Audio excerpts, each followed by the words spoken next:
بسم اللہ الرحمن الرحیم۔ بنی اسرائیل کے 99 افراد کے قاتل کی توبہ کا واقعہ۔ بخاری و مسلم میں بنی اسرائیل کے ایک قاتل کا واقعہ نقل کیا گیا ہے۔ حضور اکرم صلی اللہ علیہ وآلہ وسلم نے اللہ کے ہاں توبہ کی قبولیت سے متعلق صحابہ کرام کے سامنے بنی اسرائیل کے ایک قاتل کا نہایت خوبصورت اور ایمان افروز واقعہ بیان فرمایا، جو کہ چوری، ڈکیتی اور قتل میں بہت مشہور تھا اور نہایت معمولی سی بات پر قتل کر دیا کرتا تھا۔ ہوتے ہوتے اس کے ہاتھ سے 99 افراد کا قتل ہو چکا۔ اس کے بعد اس کے دل میں احساس پیدا ہوا کہ مجھے بھی اللہ کے ہاں جانا ہے۔ چنانچہ یہ فکر بڑھتی رہی اور لوگوں سے معلومات کرتے ہوئے سرگرداں پھرنے لگا کہ کیا میری توبہ قبول ہو سکتی ہے یا نہیں۔ کسی عالم شخص سے ملاقات کی فکر ہوئی، معلوم کیا جائے کہ ایسے شخص کی توبہ قبول ہو سکتی ہے یا نہیں۔ اسی حوالے سے لوگوں نے ایک عابد شخص کے پاس جانے کا مشورہ دیا۔ اس شخص نے اس کے پاس جا کر مسئلہ معلوم کیا، کیا میری توبہ قبول ہو سکتی ہے اور میری مغفرت ہو سکتی ہے جبکہ میں نے 99 انسانوں کی جان لی ہے؟ تو اس عابد شخص کو اس مسئلے کے بارے میں زیادہ معلوم نہیں تھا۔ اس نے اپنی عقل سے قیاس آرائی کی کہ جو آدمی 99 انسانوں کی جان مار سکتا ہے، اس کو مغفرت کہاں سے ہوگی؟ چنانچہ اس نے کہہ دیا کہ تیری توبہ قبول نہیں ہوگی۔ تو اس شخص نے غصے اور جلال میں آ کر اس کو بھی قتل کر کے 100 کا حصہ مکمل کر دیا کہ جب میری توبہ قبول نہیں ہونی تو تجھے بھی ختم کر کے 100 پورے کر دیتا ہوں۔ چنانچہ اس نے 100 کا حصہ مکمل کر دیا، مگر اس کے دل میں پھر بھی یہ خیال تھا کہ میری مغفرت کی کوئی نہ کوئی شکل ضرور موجود ہوگی۔ اس لیے اس نے لوگوں سے پھر معلومات کا سلسلہ جاری رکھا کہ روئے زمین میں سب سے بڑا عالم کون ہے، وہی میرے مسئلے کا حل بتا سکتا ہے۔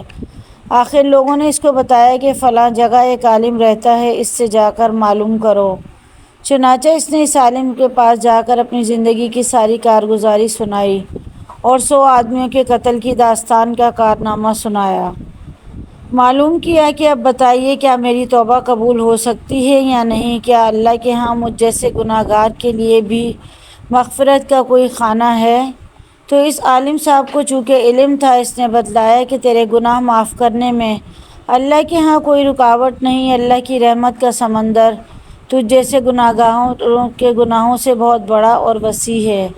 چنانچہ اس عالم نے اسے مشورہ دیا، تم فلاں جگہ سفر کر کے جاؤ، وہاں کچھ اللہ کے بندے رہتے ہیں، ان کا مشغلہ صرف اللہ کی عبادت ہے۔ ان کے ساتھ مل کر اللہ کی عبادت کرو اور نادم ہو کر اپنے گناہوں کی معافی مانگو، انشاءاللہ تمہاری مغفرت ہو جائے گی۔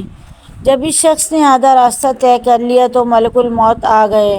اب اس کی روح لے جانے کا مسئلہ کھڑا ہوا۔ آسمانوں سے رحمت کے فرشتے بھی آئے اور عذاب کے بھی۔ رحمت کے فرشتے کہنے لگے، اس کی روح لے جانے کا حق ہم کو ہے، اس لیے کہ یہ سچے دل سے تائب ہو کر عبادت کے لیے جا رہا ہے۔ عذاب کے فرشتے کہنے لگے، اس کی روح لے جانے کا حق ہم کو ہے، اس شخص نے کبھی زندگی میں کوئی نیک کام نہیں کیا۔ اسی دوران آسمانوں سے ایک فرشتہ آیا۔ بعض روایات سے معلوم ہوتا ہے کہ اس فرشتے کا نام حضرت جبرائیل امین تھا۔ چنانچہ اس فرشتے نے تشریف لا کر ان دونوں طرح کے فرشتوں کے درمیان یہ فیصلہ کیا، دونوں طرف کی مسافت ناپ کر دیکھ لو، جہاں سے آ رہا ہے اس کی مسافت قریب ہے یا جہاں جا رہا ہے وہاں کی مسافت، لہٰذا جہاں کی مسافت قریب ہو اس شخص کو وہاں والوں میں شمار کر دیا جائے۔